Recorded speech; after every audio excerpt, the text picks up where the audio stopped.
여러분은 생리휴가에 대해 어떻게 생각하는가? 이탈리아 의회는 지난 4월 흥미로운 제안에 관해 논의했다. 생리통이 있는 여성들에게 3일간 생리휴가를 주는 것에 관한 논의였다.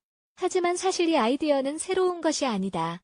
일본에서는 1947년부터 유급 생리휴가가 있었다. 아르헨티나에서는 필요할 경우 휴가를 낼 수 있다. 특정 기업과 특정한 분야에 한해서만 그렇다. 하지만 몇 달 전 영국 등 유럽의 일부 국가에서 이 이슈가 크게 점화되었다. 개방적이고 통합적이고 진보적인 목표가 있었고 어떤 기업들은 내부 정책에 항목을 추가하였다. 여러분은 생리통이 있다면 생리휴가, 유급을 사용하는 것에 동의하는지? 생리유급 휴가 지지 의견 고통스러운 생리와 눈에 보이지 않는 건 여성들은 생리를 할 때 전부 다 다른 경험을 한다. 생리통이 거의 없는 여성들도 물론 있다. 진통제 같은 것을 먹어야만 하는 여성들이 있다. 산부인과 의사는 고통스러운 생리는 두 가지 유형이라고 설명한다.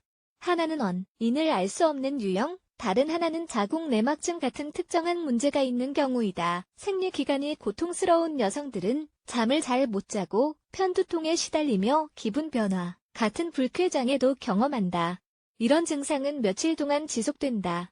이런 증상을 경험하는 사람들은 제대로 활동할 수 없다. 아마 약물의 도움을 받아야 할 것이다. 그리고 약을 먹는다고 해서 늘 효과가 있는 것도 아니다. 이런 점을 인식하는 것이 직장 내 남녀 평등을 위한 첫걸음이라는 주장이 있다. 기본적으로는 남성과는 다른 여성들의 상황을 이해하고 여성들의 삶의 질을 향상시키는 것이며 더 나아가서는 본질적으로 생산성을 향상시킬 수 있다. 생리유급 휴가 반대 주장 생리를 질병으로 보아서는 안 된다. 흥미롭게도 생리유급 휴가에 반대하는 사람들 대부분이 여성이다.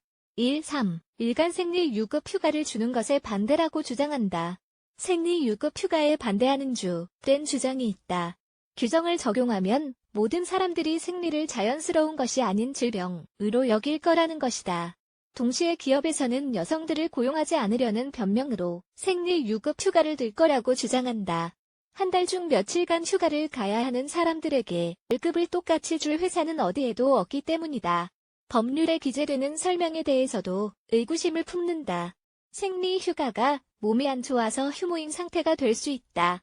생리휴가를 인정하면 여성들은 몸이 약하다는 이미지, 아플 때는 일을 할 수 없다는 이미지로 낙인될 수 있다. 그리고 실제로 생리는 이런 질병이 아니다. 고려할 사항, 가능한 제한 고통스러운 생리 기간에는 무언가를 잘 할 수가 없다.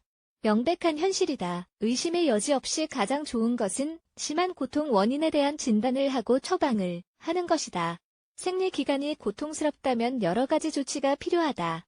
무엇보다도 며칠간 쉬는 게 현명하다. 하지만 일본에서 것처럼 모든 여성들은 이 휴가를 사용해도 되고 사용하지 않아도 된다. 선택이다. 정말 쉬어야 하는 달이 있을 것이다. 상황은 매달 다를 수도 있기다 다르기 때문이다. 생리통이 너무 심해서 일을 하기 어려운 달도 분명 있을 것이다. 반대로 생리를 하는 기간에도 생산적으로 일을 할 수 있는 달도 있을 것이다. 그때에는 생리휴가를 쓸 필요가 없다. 전적으로 개인이 선택한다. 이런 논의는 쉽게 끝나지 않을지도 모른다. 어쨌든 모든 여성들은 저마다 다른 방식으로 생리를 하며 이런 사실을 수면 위로 드러낸 것만으로도 발전적인 변화로 보인다.